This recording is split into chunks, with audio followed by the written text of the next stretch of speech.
I've been thinking about this recently, and I've talked to some friends about this. The church's stance on annulment in marriage. So I always, because close to me, I have a relative that was like I come from a Muslim background, but I'm not Muslim anymore. But I had a relative that was like abused by their spouse, like physically. Yeah. And You'd have to go to the priest and have them adjudicate on that.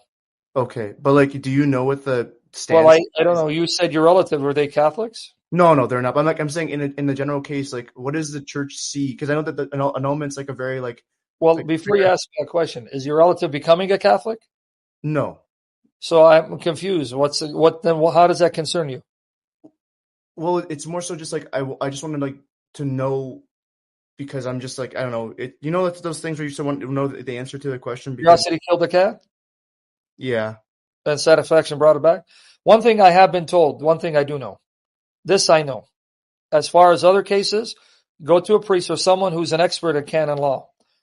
Do you have Catholics who devote themselves entirely on canon law and its application? Because things change, circumstances change, and you have to now take principles that are fixed and try to apply them in new situations. You can have a principle that's fixed, but that principle, right, is set in a way where you can then make inferences in order to make it applicable for new rising situations that was unknown to the original audience. Now, from what I know, because I had someone contact an expert in canon law, and he texted me this. If you are not sacramentally married, the Catholic Church does not recognize non-sacramental marriages. Now, Catholics, correct me on this. There was a brother in the Lord who texted me who asked a Catholic expert in canon law. So this is what he told me. Okay, so I hope he heard correctly, but from what I was told, the Catholic Church does not recognize non-sacramental marriages, meaning if you got married in City Hall or you just got married in an evangelical church, that's not a sacramental marriage. So therefore, it's not a true marriage. In other words, technically, in the eyes of the Catholic Church, you're fornicating. Mm-hmm. Okay. You with me there? Yes, I understand that. Now, what happens in that situation? Let's say one spouse left the other spouse for whatever reason, let's say adultery. Well, the Catholic Church can then give you an annulment because your marriage was not valid to begin with, even though you thought it was, and God meets you where you're at. You didn't know any better, but in their eyes, it was fornication. Right. Okay. What about in the case of a sacramental Catholic marriage that ends up going badly? Nope. You can never remarry. Okay. If you've been validly sacramentally married in the Catholic Church, you're going to have to stay single. Okay. You can't remarry. Okay. And where do they get this from? You know where they get this from, right? Where Jesus says you can't. Oh no, that's not. Paul. Not. Okay, Paul. Okay. And he's quoting Jesus. 1 Corinthians 7, 10 to 11, and he's quoting Jesus. Right here. What does he say? And these are pastoral issues. Ask your priest, brother. Ask the priest. Okay. Pastoral issues is what your priest is there to help you with. Now watch. Why is the Catholic Church super strict? If you've been validly married sacramentally, you cannot remarry. So if you divorce, you got to stay that way or seek reconciliation because they're going by what Paul says here. 1 Corinthians 7, 10 to 11. Catholics, if you want to see why the Catholic Church is so strict, here it is. You ready? Yep. And unto the married I command, yet not I, but the Lord. Meaning Jesus issued this command while he's on earth. Let not the wife depart from her husband.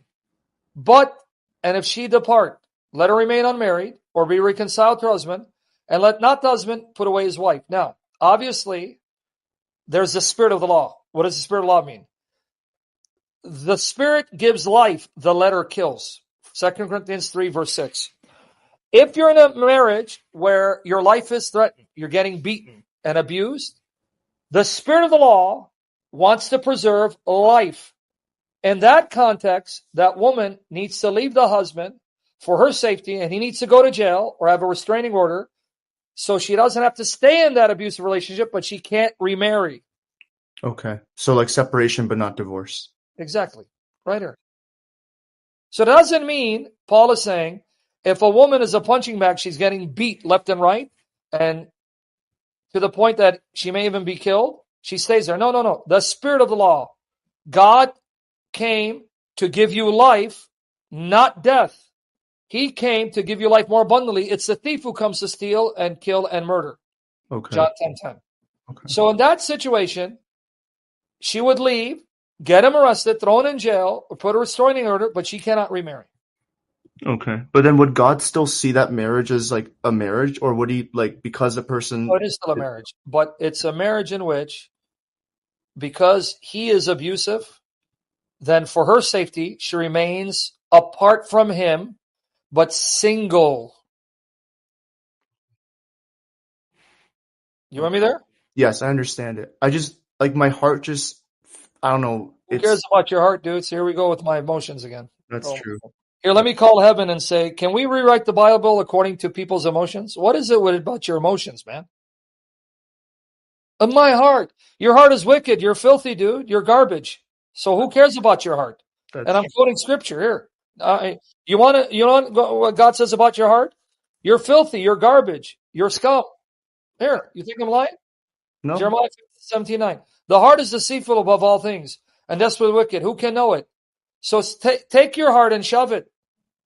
yeah. Oh, but in my heart, I feel. So you're more compassion loving than God, dude. What is wrong with you guys? I guess you got to pray about it. To pray for my. I'm giving you what God said, but in my heart. But Jesus, you should have just asked my opinion because you're not as merciful as me. I'm a little more merciful than you. What are you on drugs or something, brother? No, I mean, like, So say it again. I want God to hear you say it. But you're what? I am deceitful. My heart is deceitful. Oh, now you changed it. Good. Yeah, good. Hey, Cal again. Your mother needs to chill because she's a whore. Cal Gaiman, tell your mother to chill because she's a whore and you're a whore. And I'm going to chill you, you filthy bastard. All right? So there you go. I like how you change it though, brother. But here, God says you're stupid for trusting in your heart. Can I show you that too? Yep. But in my heart, brother, in my heart, brother, Proverbs 28:26. I love, he that trusteth in his own heart is a fool. See, you're an idiot. So say it again. But in your heart, what? I am a fool. Paul, please exercise restraint. Stop being a prostitute like your mother, the whore of Babylon. By the way, when I say their mother, I mean the whore of Babylon because they're sons of the whore of Babylon. Please exercise restraint. Stop foaming like your whore mother. Okay, you whore. So, brother, you got it right there? Yeah. Not Okay, true. so what did God say you are? I'm a fool. All right, so tell me about your heart again. How does your heart feel? It well, it feels against scripture, so it's obviously wrong.